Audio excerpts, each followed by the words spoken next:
राजस्थान में जाट बनाम राजपूत की जिस सियासी अदावत को राहुल कस्वा ने बीजेपी छोड़कर हवा दी, उस हवा ने उस चिंगारी को शोले में बदल दिया है, जिसका डर बीजेपी के दो कद्दावर नेताओं को सबसे ज्यादा लग रहा था।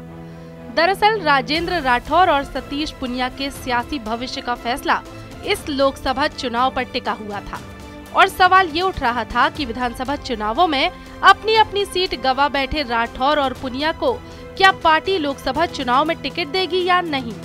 इस सवाल का जवाब अब धीरे धीरे साफ हो रहा है और जो खबर सामने आई है उससे ये तय माना जा रहा है कि बीजेपी के पूर्व प्रदेश अध्यक्ष सतीश पुनिया का लोकसभा की दावेदारी से पत्ता कट गया है।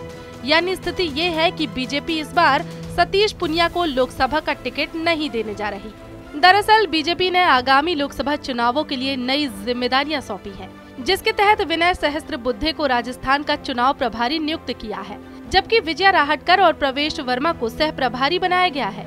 वहीं बीजेपी के पूर्व प्रदेश अध्यक्ष सतीश पुनिया को हरियाणा का चुनाव प्रभारी बनाकर हरियाणा भेज दिया गया है। अब जाहिर है प्रभारी के तौर पर हरियाणा की जिम्मेदारी सौंपने के बाद लगभग साफ है कि एक बड़ी जिम्मेदारी के साथ पार्टी सतीश पुनिया पर चुनाव लड़ने का अतिरिक्त भार नहीं डालेगी। हालांकि राजस्थान की राजनीतिक परिस्थितियों के मुताबिक ये कहा जा रहा है कि पार्टी जाट बनाम राजपूत की लड़ाई के बीच सतीश पुनिया को इस बार राजस्थान में एडजस्ट नहीं कर पा रही थी। इसी वजह से राजस्थान की राजनीति से इतर उन्हें हरियाणा में प्रभारी के तौर पर जिम्मेदारी सौंपी गई है। पार्टी सूत्रों के मुताबिक हरियाणा में जाट और नॉन जाट वाली लड़ाई में हुड्डा और चौटाला परिवार के खिलाफ पुनिया अहम कड़ी साबित हो सकते हैं।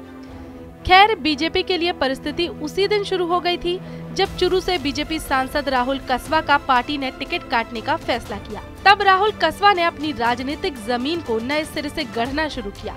बीजेपी छोड़कर कांग्रेस में शामिल होने से पहले उन्होंने बीजेपी में अपनी उपेक्षा की बात जनता तक पहुंचाकर जाट और राजपूत समाज के बीच की सियासी रार को हवा दे दी और कांग्रेस में शामिल हो गए। राहुल कस्वा के इस दांव ने राजस्थान में बीजेपी को जितना असहज किया, उससे कहीं ज्यादा अनकंफर्टेबल सतीश पुनिया और राजेंद्र राठौर को किया है। अब सतीश पुनिया को हरियाणा में जिम्मेदारी देने के बाद उनका राजस्थान में चुनाव लड़ना लगभग असंभव है। सवाल ये है कि पुनिया की तरह ही क्या राजेंद्र राठौर का पत्ता इस बार साफ होने वाला है।